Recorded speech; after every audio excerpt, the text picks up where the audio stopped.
आज की ऑनलाइन कक्षा में सभी विद्यार्थियों का हार्दिक स्वागत करती हूँ।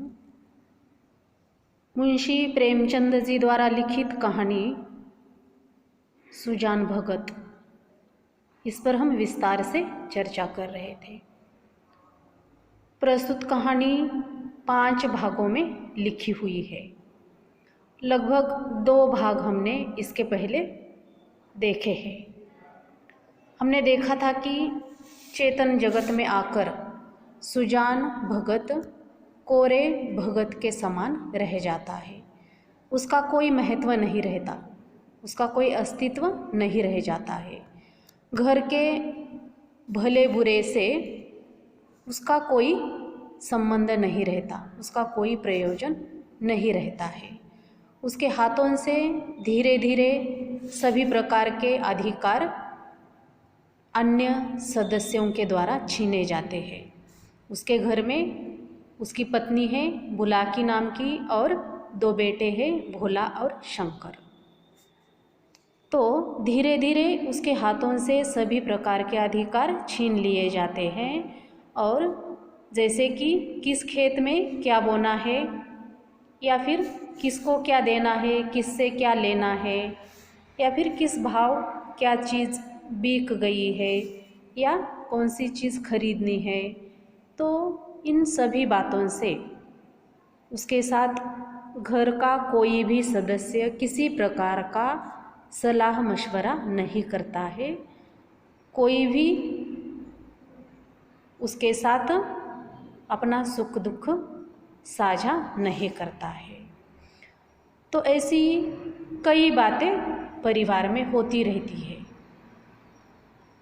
परिवार वाले उससे किसी प्रकार से कोई सलाह नहीं लेते हैं और न ही किसी महत्वपूर्ण बात की उसके साथ चर्चा करते हैं।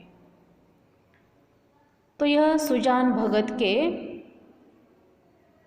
पास कोई जाने के लिए भी तैयार नहीं होता है, उसका सुख दुख पूछने के लिए भी कोई तैयार नहीं होता है।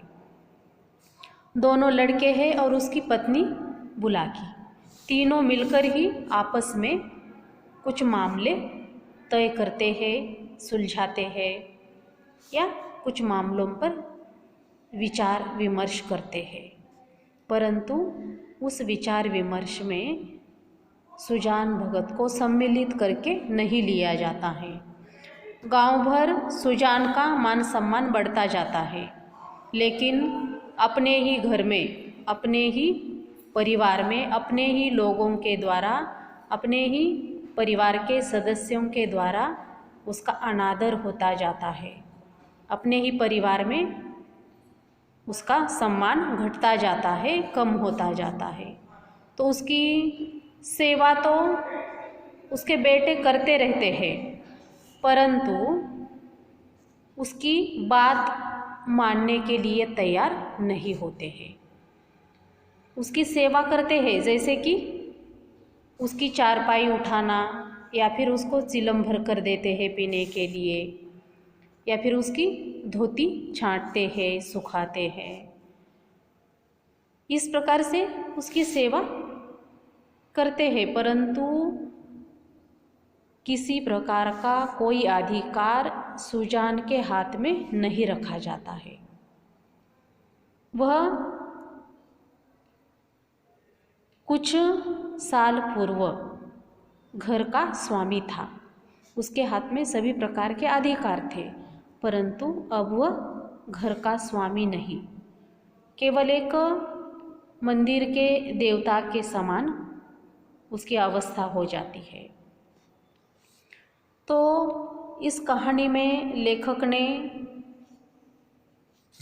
एक प्रसंग ऐसा बताया है कि एक दिन सुजान की पत्नी बुलाकी ओखली में दाल छांट रही थी और उसी समय एक भिखमंगा आकर द्वार पर खड़ा हो जाता है, भीख मांगता है और भीख मांगते समय वह जोर जोर से चिल्लाता है। इतने में सुजान का बड़ा बेटा भोला आकर अपनी माताजी से कहता है कि माँ, एक महात्मा द्वार पर खड़े हैं और गला फाड़ फाड़ कर चिल्ला रहे हैं, कुछ दे दो उनको, नहीं तो वे दुखी हो जाएंगे। तब बुलाकी उपेक्षा के भाव से कहती है कि भगत के पाँव में क्या मेहंदी लगी है क्या? अर्थात अपने पति को उपेक्षा भरे शब्दों से कहती है कि क्या उनके हाथों में या पाँव में मेहंदी लगी है क्या? वे कुछ क्यों नहीं ले जाकर देते हैं? उनसे कहो कुछ ले जाकर देने के लिए। मेरे क्या चार चार हाथ नहीं है, मैं पहले से ही काम में हूँ और अब मैं भीख देने के लिए नहीं जा सकती हूँ। तब सुजान ने जब घर से किसी को कुछ ले जाकर उस भिखारी को न देते हुए देखा या घर से किसी ने कुछ लाते हुए नहीं देखा, तो खुद ही उठकर सुजान भगत अपने घर में जाता है, अंदर जाता है और अंदर जाकर एक टोकरी भर जौ लेकर उस भिखारी को देने के लिए बाहर निकलता है। जैसे भी वह बाहर निकलने लगता है, तब झपक कर उसका बेटा भोला उसके हाथ से वह अनाज का जो टोकरा था या वो जो जौ की टोकरी थी वह छीन लेता है और ज़ोर से चिल्लाकर कहता है कि यह कोई चोरी का माल नहीं है जो इतना सारा लेकर दे रहे हो, जो लुटाने चले जा रहे हो। हम लोग तो छाती फाड़ फाड़ कर काम करते हैं, तब कहीं जाकर यह दाना घर में आता है। हम बहुत मेहनत करते हैं इसके लिए और तुम केवल उसे उठाकर दान करते हो। तब सुजान भी क्रोधित हो जाता है और क्रोधित होकर वो कहता है कि मैं भी तो बैठा नहीं रहता, मैं भी तो कुछ न कुछ काम करता रहता हूँ। तब भोला कहता है, भीख भीख की तरह ही दी जाती है, लुटाई नहीं जाती।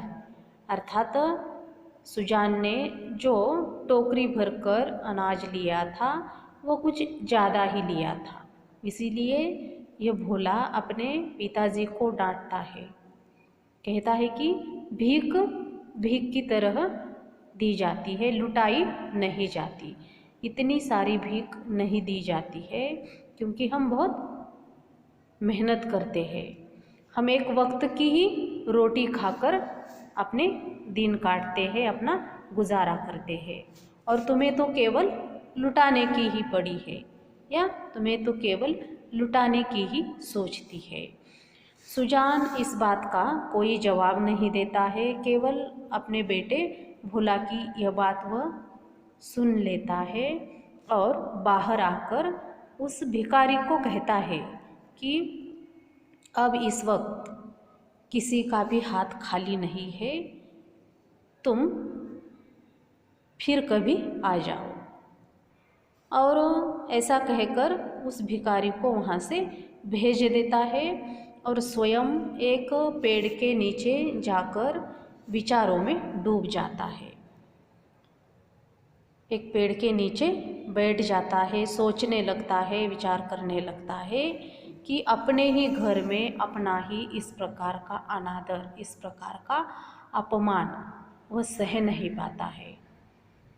अपने ही घर में अपनों के द्वारा ही किया जाने वाला उसका वह अपमान या उसकी वह उपेक्षा उसे सही नहीं जाती है। इस बात को, इस घटना को वह सह नहीं पाता है और उसी पेड़ के नीचे बैठकर सोचता रहता है। अब उसने भी बहुत कठोर मेहनत की थी, बहुत सारा परिश्रम खेती में उसने भी किया था, परंतु जब तक उसके शरीर में शक्ति थी, जब तक उसके शरीर में ताकत थी, तब तक उसने बहुत कठोर मेहनत की थी, कठोर परिश्रम किया था, घर बनवाया था। और उसी घर में अब उसका इस प्रकार का अपमान उसे सहा नहीं जाता है और उसका उसके ही घर में कोई अधिकार नहीं रह जाता है।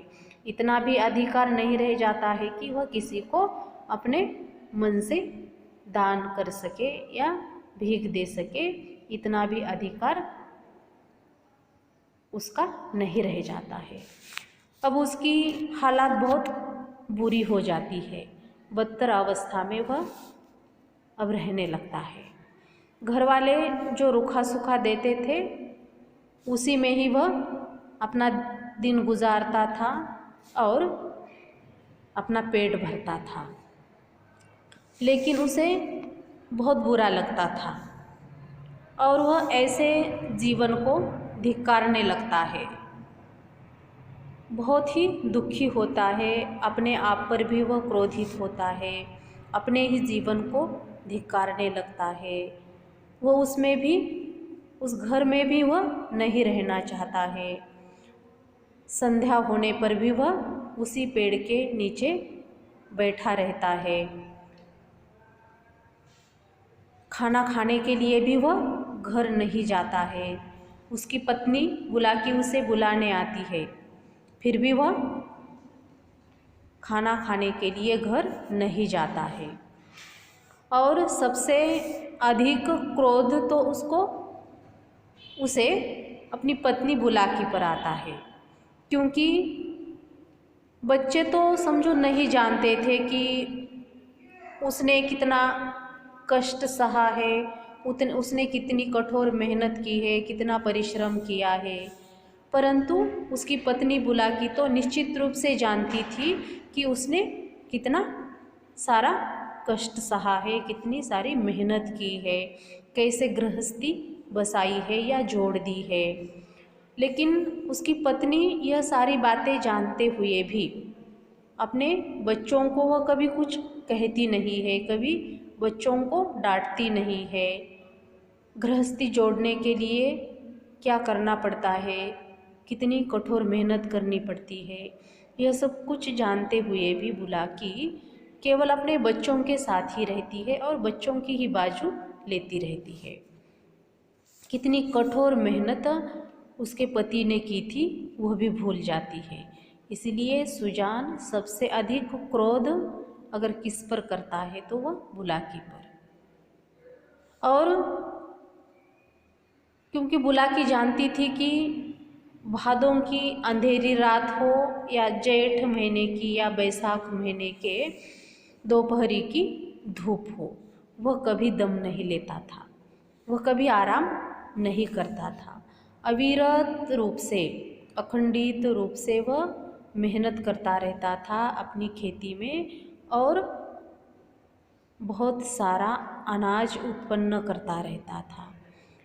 पैसों की लेन देन हो या किसी प्रकार का कोई भी व्यवहार हो, वह भी उसने अपनी पत्नी के हाथ में ही दे रखा था और बहुत सारे पैसे भी बुलाकी के पास जमा हो चुके थे। और अब बुलाकी को पति से अधिक वह बच्चों पर ही प्रेम करती है, बच्चों के साथ ही रहती है, बेटों के साथ ही रहती है, बेटों की ही बाजू लेती रहती है और सुजान के साथ एक बाहर के व्यक्ति के जैसा व्यवहार किया जाता है। तो ऐसे व्यवहार से सुजान भगत दुखी हो जाता है और उसका मन ऊब जाता है। इसीलिए क्रोधित होकर वह उस घर में न रहने का भी विचार करता है, सोचता है, क्योंकि उसके घर में उसके ही परिवार वालों के द्वारा इस प्रकार का अपमान उसे सहा नहीं जाता है। इसीलिए वह दुखी होता है। यहाँ रुकेंगे। धन्यवाद।